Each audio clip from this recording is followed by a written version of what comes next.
नमस्कार दोस्तों, आप सभी का स्वागत है टारगेट विद नीतीश में। दोस्तों, पॉलिटिकल साइंस सेल्फ नोट से जो हम लोग अध्ययन कर रहे हैं उसका ये चौथा पार्ट है। तो आइए शुरू करते हैं आज का ये महत्वपूर्ण भाग। मेरा नाम है नीतीश कुमार।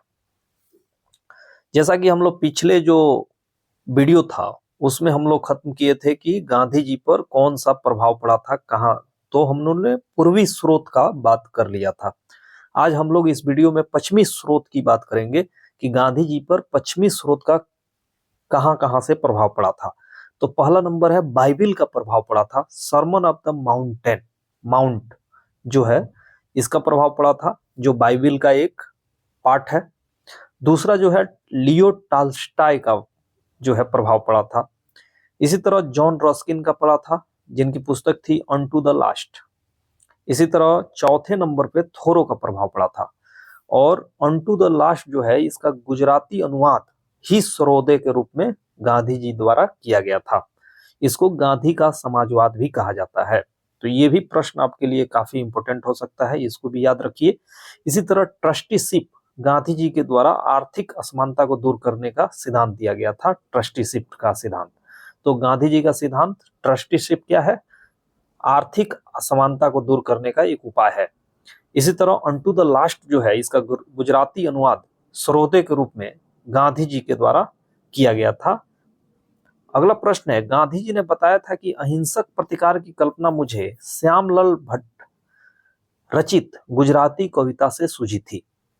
गांधी जी ने जो अहिंसा का विचार लिया था वह किस कवि के रचना से लिया था?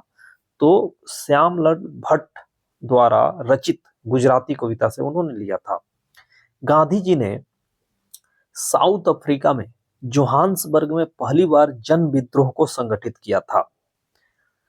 इसी तरह राम शरम बनाम भारत संघ 1989 का जो मामला है वो किस से संबंधित है? तो मौलिक कर्तव्य से संबंधित है। Shankari Prasad, Golaknath case, Kesavananda case, Minerva Mills वाद मूल अधिकार से रिलेटेड केस है। ये भी याद रखिएगा। आपसे प्रश्न पूछा जा सकता है कि शंकरी प्रसाद वाद जो है वो संविधान के किस प्रावधान से संबंधित है? तो मूल अधिकार से संबंधित है। गोलकनाथ केस, केशवानंद और मिनर्वा मिल्स वाद। आगे बढ़ते हैं।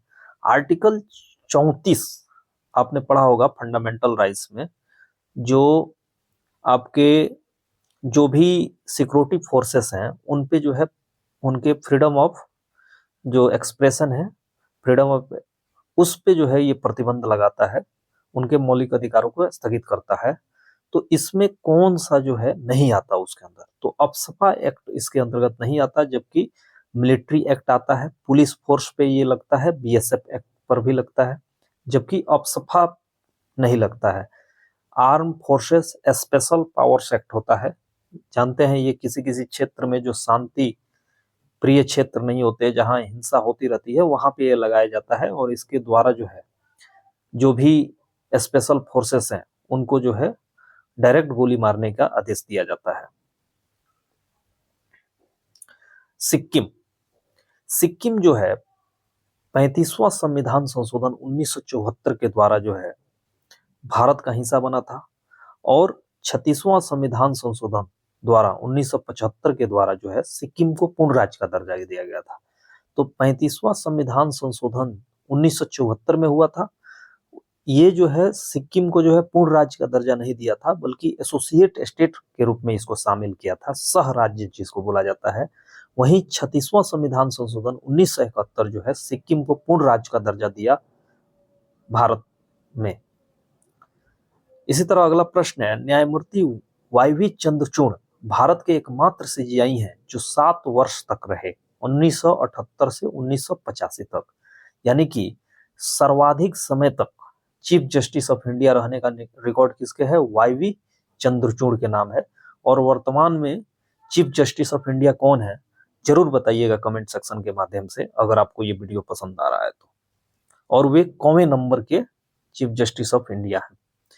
भारत सरकार द्वारा राज्य भविष्य निधि के अधीन प्राप्त धन को पब्लिक अकाउंट में जमा किया जाता है। तो आप जानते हैं ना, एक होता है पब्लिक अकाउंट, एक होता है कंटिजेंसी फंड, इसी तरह एक होता है संचित निधि, आकस्मिक निधि और सार्वजनिक खाता।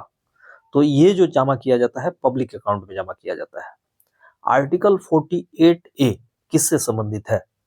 तो आर्टिकल 40A जो है ए, ये पर्यावरण का संरक्षण तथा संवर्धन, वन तथा वन जीवों की रक्षा से संबंधित है। ये याद रखिएगा, बहुत बार पूछा जा सकता है चुका है कि आर्टिकल 48A में क्या प्रावधान किया गया है। तो पर्यावरण का संरक्षण तथा संवर्धन, वन एवं वन जीवों की रक्षा, इसे जो है 42वें संविधान संशोधन 1976 के द्वारा जोड़ा गया था।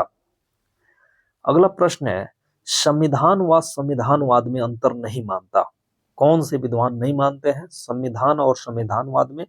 तो CF स्ट्रॉन्ग जो है संविधान और संविधानवाद में अंतर नहीं मानते हैं। अगला प्रश्न है, democracy in crisis, the real world of democracy, the American democracy, ये किसकी पुस्तक है? H.J. लास्की की ये पुस्तक है। Democracy in crisis, the real world of democracy, the American democracy, ये किसकी पुस्तक है? H.J. लास्की की पुस्तक है। रट्टा मार डालिएगा इसको। अगला प्रश्न है, RTI एक्ट 2005 के अंतर्गत सेंट्रल इंफॉर्मेशन कमीशन का गठन 12 अक्टूबर 2005 को किया गया था। इनमें एक चीफ इंफॉर्मेशन कमिश्नर और कुछ इंफॉर्मेशन कमिश्नर होते हैं जिनकी संख्या 10 से अधिक नहीं होगी। तो RTI एक्ट 2005 के अंतर्गत सेंट्रल इंफॉर्मेशन कमीशन का गठन कब किया गया था? तो 12 अक्टूबर 2005 को किया गया था। अगला प्रश्न है, प्रेशर ग्रुप के क्या कार्य होते हैं? तो इसका काम होता है हित अभिव्यक्त करना, पॉलिटिकल पार्टी को वित्तीय मदद करना, सरकार के नीतियों को प्रभावित करना। पॉलिटिकल साइंस शब्द के नामकरण का श्रेय किसे दिया जाता है? तो इसका सही उत्तर होगा विलियम गाडविन व वोllस्टोनक्राफ्ट को। ये दोनों पति पत्नी हैं। इन्होंने जो है विषय हेतु पॉलिटिकल साइंस शब्द का नामकरण का श्रेय दिया जाता है। अगला प्रश्न है, समता संगठन किस राज्य से संबंधित है? तो उड़ीसा से संबंधित है। और BKU गुजरात से संबंधित है।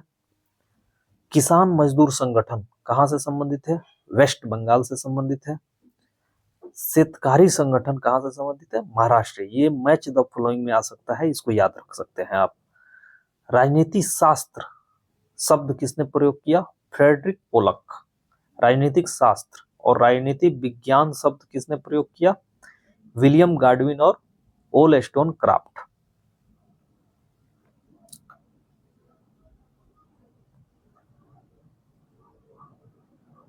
तो दोस्तों ये रहा आज का महत्वपूर्ण वीडियो। आज के वीडियो में हम ज्यादा डिस्कशन नहीं कर पा रहे हैं क्योंकि हमारे इर्द गिर्द जो वातावरण है उसमें काफी डिस्टरबेंस है। तो इस एपिसोड से दीजिए अपने दोस्त यानी नीतीश कुमार को इजाजत। नमस्कार।